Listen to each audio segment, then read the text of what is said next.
Good evening everyone. मैं अर्पणा मेरे YouTube channel learn Hindi with Arpana में आप सभी का स्वागत करती हूँ। मैंने आप लोग को पढ़ाया था इसके पहले लेक्चर में समास से, जिसमें मैंने आप लोग को पढ़ाया था समास की परिभाषा, समासपद क्या है, समास विग्रह और समास के भेद। हाँ, जिसमें पढ़ाया था अव्ययी भाव समास के कितने भेद हैं। अव्ययी भाव समास, तत्पुरुष समास, द्विगु समास, द्वंद्व समास, कर्मधारय समास, बहुव्रीहि समास। तो आज मैं आप लोग को समास के अंतर्गत समास के भेद पढ़ाऊंगी, जिसमें मैं पढ़ाऊंगी अव्ययी भाव समास और तत्पुरुष समास। ठीक है। तो अब सबसे पहले हम जानेंगे अव्ययी भाव समास। अव्ययी भाव समास क्या है। ठीक है।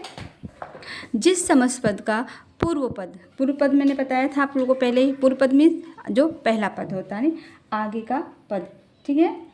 तो जिस समासपद का पूर्व पद प्रधान हो, क्या हो, प्रधान हो, तथा समासपद अव्यय की तरह कार्य करता हो, उसे अव्ययी भाव समास कहते हैं। अव्यय क्या है वो तो आप लोग को पता ही होगा। अव्यय वे शब्द होते हैं जिनका रूप लिंग वचन कारक अथवा काल के अनुसार नहीं बदलते, इन्हें अव्यय कहते हैं, अविकारी शब्द कहते हैं। ठीक है। तो अभी आप लोग को समझ में आया कि ये अव्यय क्या है। हाँ, तो जिस समासपद का पूर्व पद प्रधान हो तथा समासपद अव्यय की तरह कार्य करता हो, समस्त पद अव्यय की तरह कार्य करता हो, उसे अव्ययी भाव समास कहते हैं। ठीक है। अभी इसे हम उदाहरण के माध्यम से जानेंगे। ठीक है। जैसे यहाँ पे क्या है, यथाशक्ति, ये क्या है, समस्त पद। इसको क्या बोलते हैं, समस्त पद। हाँ, समस्त पद क्या, यथाशक्ति यानी शक्ति के अनुसार। हाँ, समस्त अव्यय की क्या, अभी जो यथाशक्ति शब्द है, क्या इसको लिंग वचन क्रिया काल के कारण आप बदल सकते हैं? नहीं बदल सकते। यथाशक्ति जो है लिंग वचन क्रिया काल सब में सेम ही रहेगा, इसको हम बदल नहीं सकते। हाँ, जैसे लिंग में बदल दिए, स्त्रीलिंग हुआ, पुरुषलिंग बदल दिए।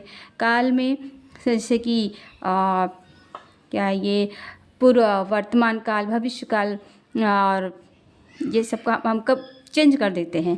ठीक है। लेकिन जो यथाशक्ति शब्द है, क्या इसको हम किसी भी काल में, वचन में, क्रिया में चेंज कर सकते, नहीं कर सकते। यही क्या है, अव्यय है। तो अगर अव्ययी भाव समास आप लोग को पहचान करना है तो उससे पहले ये अव्यय शब्द है ना, वो आप लोग को याद करना पड़ेगा। ठीक है। जैसे यथाशक्ति, शक्ति के अनुसार, इसका यथाशक्ति समस्त, इसका विग्रह करने पे क्या हो, शक्ति के अनुसार, यथा समय, समय के अनुसार, आजीवन, जीवन भर, प्रतिदिन, हर दिन। ठीक है। इसी तरह बहुत सारा, आजीवन, जीवन भर, गली गली, हर गली, गली। हाँ, गली शब्द क्या है, अव्यय शब्द है। गांव, हर गांव, अव्यय शब्द है। गांव का अगर हम जब विग्रह करेंगे तो क्या हो जाएगा, वो हर गांव। निडर, बिना डर के। क्या निडर शब्द को लिंग वचन काल क्रिया आने पे चेंज हो जाएगा? नहीं होगा। क्यों? क्योंकि वो अव्यय शब्द है। ठीक है।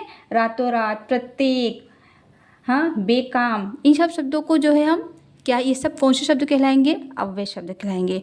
तो वही यहाँ पे कहा गया है कि जिस समासपद का पूर्व पद प्रधान हो, पूर्व पद पहला पद, ये है पूर्व पद, और ये क्या है, उत्तर पद, ये है पूर्व पद और ये हुआ उत्तर पद। ठीक है। तो पूर्व पद क्या होगा, प्रधान होगा, और समस्त पद अव्यय की तरह काम करेगा। तो ये समस्त पद अव्यय की तरह काम करेगा। हाँ, इससे आपको पकड़ होगी कि अव्यय, ये अव्ययी भाव समास है, अव्ययी भाव समास है। ठीक है। इसको जितना प्रैक्टिस करेंगे इतना आएगा। ठीक है। फिर दूसरा है तत्पुरुष समास। हाँ, अब ये तत्पुरुष समास क्या है, तत्पुरुष समास में समस्त पद का उत्तर पद मैंने बताया था ना, उत्तर पद किसे कहते हैं, प्रथम वाले को कि द्वितीय वाले को, जो द्वितीय पद है उसको उत्तर पद कहते हैं। ठीक है। तो उत्तर पद प्रधान होता है। हाँ, अभी यहाँ पे क्या बताया मैं, पूर्व पद, अव्ययी भाव में पूर्व पद प्रधान होगा, लेकिन तत्पुरुष समास में उत्तर पद प्रधान होगा। तो इसमें उत्तर पद प्रधान होता है। इसमें पूर्व पद तथा उत्तर पद के बीच सभी विभक्तियों तथा कारक चिन्हों का लोप होता है। हाँ, जो कारक चिन्ह होते हैं ना, कारक भी मैं पढ़ाऊंगी आप लोग को, कर्ता ने कर्म को क्रिया का उपादान के लिए ऐसा सब उसमें कारक चिन्ह होते हैं। तो उन सब चिन्हों का लोप होता है। उन्हीं चिन्हों के माध्यम चिन्हों को जो समासपद होता है, जब समासपद का हम विग्रह करेंगे तो विग्रह करने पर वो चिन्ह आते हैं कि नहीं, जैसे देशवासी, देश का वासी, इसमें का कारक चिन्ह है तो इसमें तत्पुरुष समास होगा। हाँ, तो जब हम प्रैक्टिस बार बार करेंगे तो हम पहचानेंगे कि यहाँ पे कौन सा समास है। ठीक है, तो अभी देखो तत्पुरुष समास, जैसे कि देशभक्ति, देशभक्ति, देश के लिए भक्ति, यहाँ पे के क्या है, कारक है, के क्या है, एक तरह का कारक है। हाँ, स्वर्गगत, स्वर्ग को गया हुआ। ठीक है, फिर देखो तत्पुरुष समास के भेद, अभी तत्पुरुष समास के भी 6 भेद बताए गए। हाँ, तो हम एक एक करके समझेंगे। सबसे पहले हम जानेंगे कर्म तत्पुरुष समास। हाँ, देखो कर्म तत्पुरुष आया ना, कर्म में क्या होता है, तो अभी देखो कर्म तत्पुरुष समास में यहाँ पे थोड़ा रॉन्ग हो गया था तो मैंने ऐसा कर दिया है, तो अभी ध्यान से सुनो। कर्म तत्पुरुष में कारक की विभक्ति को क्या दिया है, को का लोप हो जाता है। जैसे यश प्राप्त, यश प्राप्त क्या है, एक समस्त पद है। हाँ, यश प्राप्त, उसे यश प्राप्त हुआ। हाँ, अगर इसका हम विग्रह करेंगे तो क्या हो गया, यश को प्राप्त, यश को प्राप्त। ग्रामगत, ग्राम को गया। ठीक है, तो ग्रामगत, ग्राम को गया, तो यहाँ पे को कारक चिन्ह का लोप है।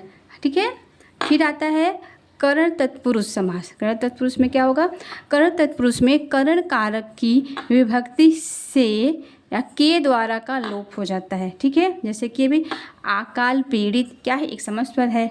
अब इसको अगर हम विग्रह करेंगे तो क्या होगा, अकाल से पीड़ित, अकाल से पीड़ित हो गया।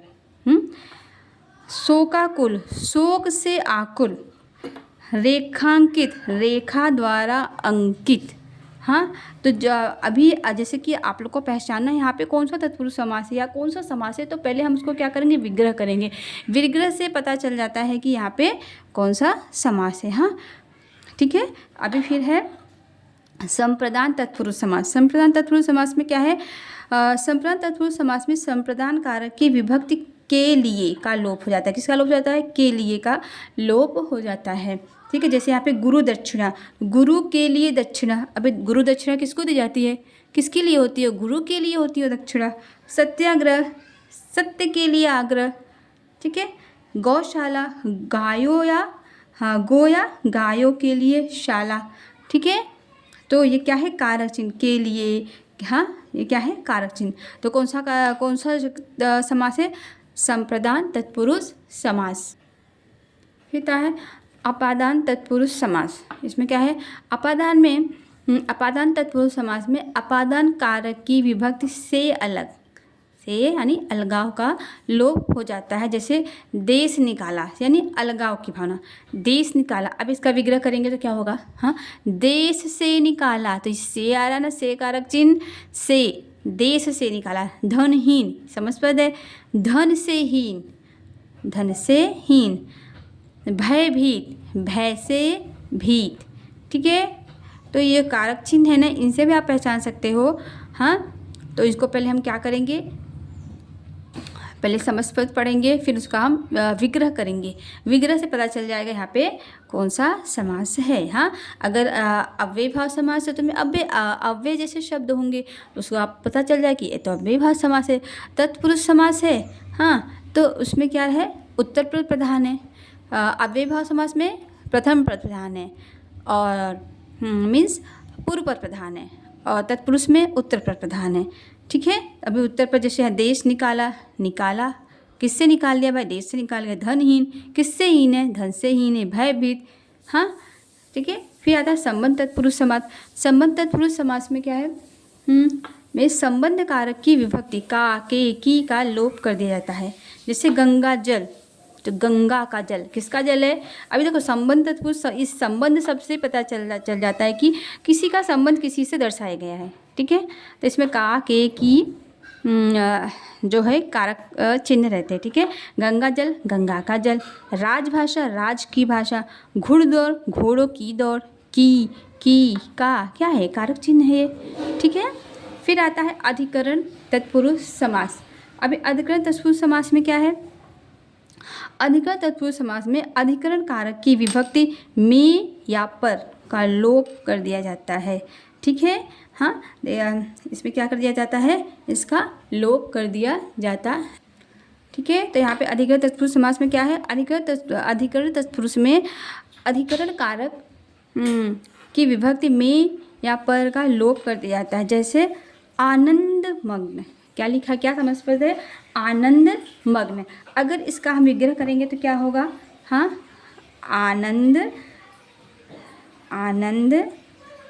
में क्या हो जाएगा, मग्न, आनंद में मग्न। हाँ, दही बड़ा में क्या हो जाएगा, दही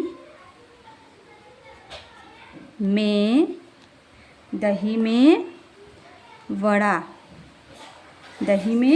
वड़ा, ठीक है।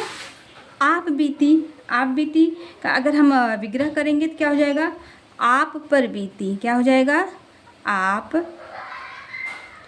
पर बीती, ठीक है।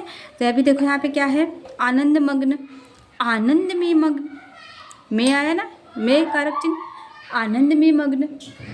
दही में वड़ा, आप बीती, आप पर बीती, पर आया ना, ठीक है। तो तत्पुरुष समास आप लोग को समझ में आया होगा, तत्पुरुष समास और मैंने आप लोग को पढ़ाया अव्ययीभाव समास, तत्पुरुष समास और तत्पुरुष समास के भेद पढ़ाया, ठीक है। तो आज के लिए बस इतना ही, और कल मैं आप लोग को इसके आगे के जो समास है वो सब पढ़ाने वाली हूँ।